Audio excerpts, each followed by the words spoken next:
Hello future people, welcome to Getting Tabled. I'm Jason the Bruce, coming from Pax. We're going to be...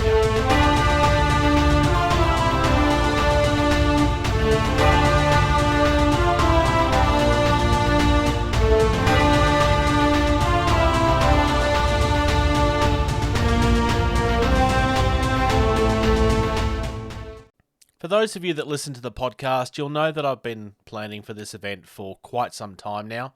What I was not planning was spraining my knee 2 days before the event. I'm actually using a walking stick for the entirety of the event. It did mean that there wasn't as much footage as I wanted to be able to get because it was a lot more tiring than it normally would have been. But I do want to make a point of saying thank you to everybody that did take time to speak to me, whether that was on camera or not. Over all 3 days, attendance was up. Even Friday, which is notoriously the slowest day of the three, was really full on the entire time. Stalls really didn't get a lot of time to themselves. They had customers there all of the time, which is good because that's what they want. The stalls here pay a high premium to be at this event, so you want them to be busy. It's how they justify themselves being there. The tables were all busy all of the time. The games all seemed to be having people at them all the time. It was really, really good to see that the event had a good attendance. Miniature Scenery is an MDF company that's become a staple of the scene here in Australia. They really have been here for a long time.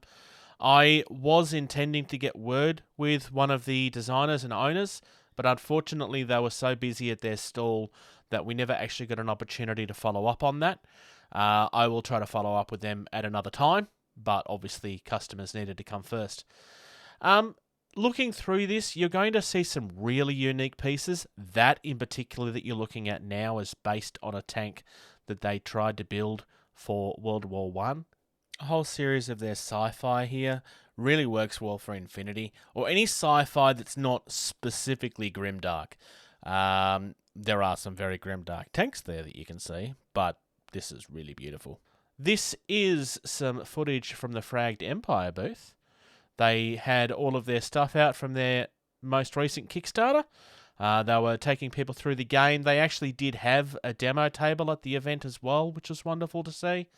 Those miniatures are ones that you can buy. The large ones are not for sale. They are for display. They are just absolutely gorgeous. I would love to own something like that, but I would never have the skill to paint it up to look as good as that. Not when it's that big anyway. Fragged Empire is a role-playing game that I would highly recommend checking out. We have covered it a couple of times on the podcast. It's well worth your time, and it can be very flexible. Let's Play Games was hosting demos for Star Wars Legion as well as Star Wars Armada. They had tables set up for both, and then this was the leftover minis that they had to display for people that wanted to have a look, and a bit of a look at what comes in the boxes for them. It was nice to see actual demos of this going on. Whenever you have a new event, there is always going to be 40k. Games Workshop have a 85% market share, so that shouldn't be really surprising to you. It was a new group of people that was demoing this year. It's been the same group of people that had been demoing it every year previously. They obviously had other things happening this year. There was another group there that was demoing this. This table was surrounded by people the entire event. So I didn't actually get a chance to talk with them, but just a little bit of footage here about what they had. The table itself, which you can see in the background, is very impressive. The quality of the minis they're showing off is very impressive as well. They had some really nice stuff going. They weren't the only hobbyist group that was there, though. This particular group had a number of different games. They had 4 tables for the games that they were hosting, as you can see. This particular one is a very simple looking desert. It's very effective, especially for a convention like this where the stuff that you're bringing is potentially going to get damaged. I saw tanks, bolt action. They had a number of different games that they were running, including a really, really impressive aeroplane game that you're going to see now. It always feels weird calling things like this miniatures. I mean, it is a miniature, and it is to scale with those planes. The rule set that they were using here is the original rule set that eventually developed into Wings of Glory. They are using the very original version of it, though, before it became the beast that it became. That miniature is one that was sculpted by Graham. There's a gentleman that I was talking to. It's actually based on a real airship. Like, if they are planes, then sit back and think about how big that airship has to be in real life. The airship itself was sculpted by Graham, but all of the engines and the guns and so forth were ordered from a company in the UK. The thing I like about when community groups host the games at demos like this is that you get to see not just really big impressive tables like this, but also the really simple stuff as well. And it shows to the outsiders that you can approach these games from a lot of different ways, and none of them are less fun than the others.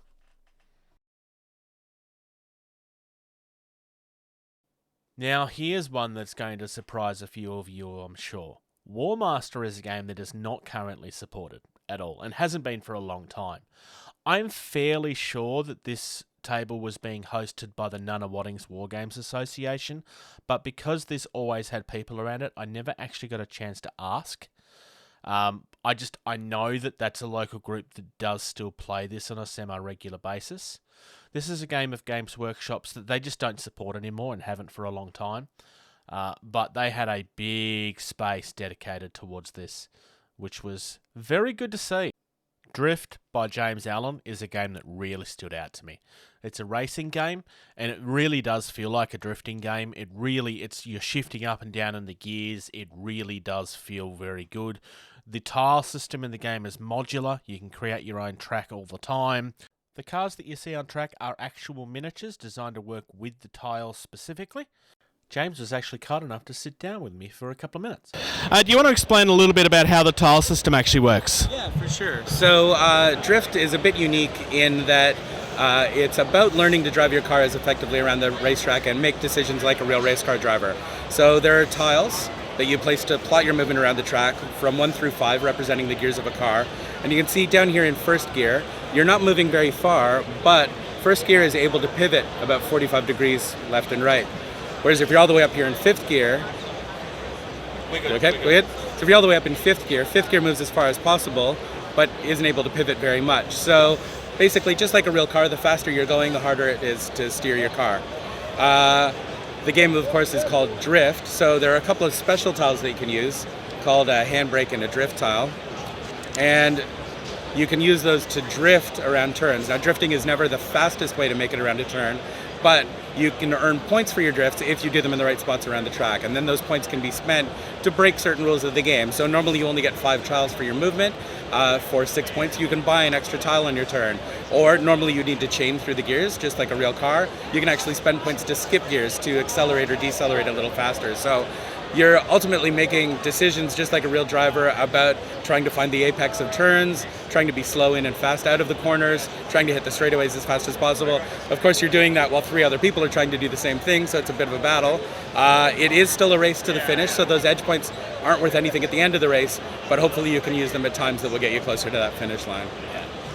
You're being published by Good Games Publishing? That's right. Do we know roughly when it is you're heading to Kickstarter at this stage? So I don't have anything firm yet. The word I've got is next year and hopefully early next year. Nice. Well, I'll throw it up on screen, the details, so that they can follow you. There's a QR code that you've got here at the table. So if you head over to Good Games Publishing website, which is where that QR code will take you, that'll take you to the newsletter sign-up page for Good Games Publishing. They'll be making an announcement there. If anybody's after more information about the game, there is an entry on Board Game Geek if you do search for Drift. And for anybody who's on Tabletop Simulator, there is a Tabletop Simulator mod that you can play online right now. Nice. I will check that out. Thank you very much, James. I also managed to get myself a game of Nada Terra, which is a game that's being developed by Amir. Now, I don't actually have an interview with Amir because he actually lives locally, and we're going to organise to catch up at another stage and actually get a word in. This is really, really exciting. So it's kind of board game meets war game. It is very much all tiles and stuff, though. There's no miniatures involved in this. Apparently he was asked that quite a few times over the weekend. But it has very much an Age of Empires or StarCraft or Warcraft type feel. It's very, very real-time strategy, and it works really, really nicely. I'm here with Murray, one of the designers behind Terminus, a space punk RPG. A game so good you made your own genre. It's true. We decided to create pretty much everything in the game as an original. So brand new dice system, built from the ground up, brand new combat system built from the ground up, and as you said, we even decided to create our own genre specifically for this game, just to kind of drive home that originality. Yeah, so when we was talking originally, you were saying about how it's both very serious and very silly. And, like, the players and the party can essentially kind of go in the direction that they want. Yes. Essentially. Yeah, absolutely. So like the world itself has all of those really lovely, rich tones around the nature of humanity that comes from cyberpunk and the kind of Marxist undertones and capitalistic structures and that kind of stuff, mixed with the epicness of space opera and the kind of frontiers land and the big scoping stories, but kind of fed through a very socio-political lens. So the world itself and the way in which the world is textured and colored is very serious, but the game mechanics and the way in which they are structured are very silly and very fun and very over the top, and they kind of lead to players to go down a really deep or explorative narrative wormhole, and often that ends up being things that you don't expect, so it lends to that kind of comic and outrageous elements, and when those two things mix, you get a really nice blending of both the elements. So you can slide either way. It's a game of extremes. Take it as silly as you want or take it as serious as you want. The system will lean into your desires. There is a full interview of this. It will be available on the channel in a couple of days. On screen now, you can see QR codes for all of their social medias. Look them up, follow them. I'd highly recommend it. I did manage to get a demo at the event. We were playing for something like 2 hours. I didn't even realise it had been that long. We were having a ball. The way that the game works really, really is worth having a look at. I would highly recommend going to the website and downloading and having a look at the quick start guide. Wombat Waddle sell a whole series of party games out of coffee cups. I'm showing a couple here very quickly on screen. One is Two Simple Rules, which is really, really simple, a lot of fun. Another one that I'm showing is not one that I played, but I assume it's fun. The other one that I looked at was one revolving around fruit, and that's the one that I'll be unboxing on the channel. And from here, I'm going to leave you with the rest of the B-roll footage.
In all honesty, I didn't get around to as much this year as PAX as I would have liked to have done.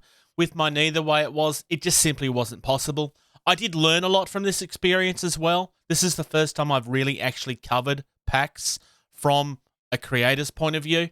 First things first, I need to get myself a wireless microphone. The wired microphone just kept on throwing the gimbal off. That's why it goes a little bit funny during the interview with James. Otherwise, honestly, I had a wonderful time at PAX. I wish my knee wasn't the way that it was and that I could have been there from open until close. But given such circumstances, I'm pretty happy with the amount that I did cover. Please keep in mind, this really was only a small taste of what was there. I was very, very impressed with what I got to see. And that's despite the fact that I'm only covering half of the event. There's a whole other half of this that's all to do with video games as well. And that's where most of the attention is. I highly recommend PAX Australia. It's my favourite event of the year of this type. I will be back for Getting Tabled next year, and I will invest in some equipment that will make the process a little easier. Thank you again to everybody that stopped by and said hello.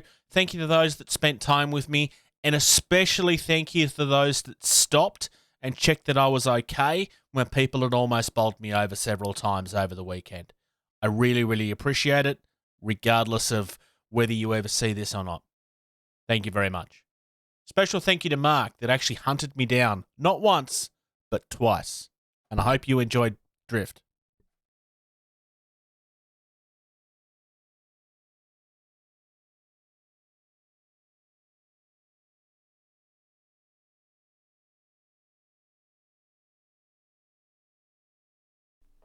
You've made it through to the end of another video.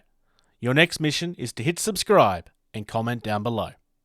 If you'd like to reach out to the team, consider doing that, gettingtabled@gmail.com. Consider subscribing to our Patreon. For only $2 a month, you get early access to almost every single video that we do. Our most active social media is facebook.com/gettingtabled. It's where you'll find everything first. There's also a Discord. There's an invite on screen right now. If you type that in, it'll give you instant access. If you're on Twitter or Instagram, you can find us at Getting Tabled. It's not the most active, but it's something we're trying to use more all the time. Come and check out Jason the Bruce at Twitch. He does both video game and hobby content. And of course, without question, play more games.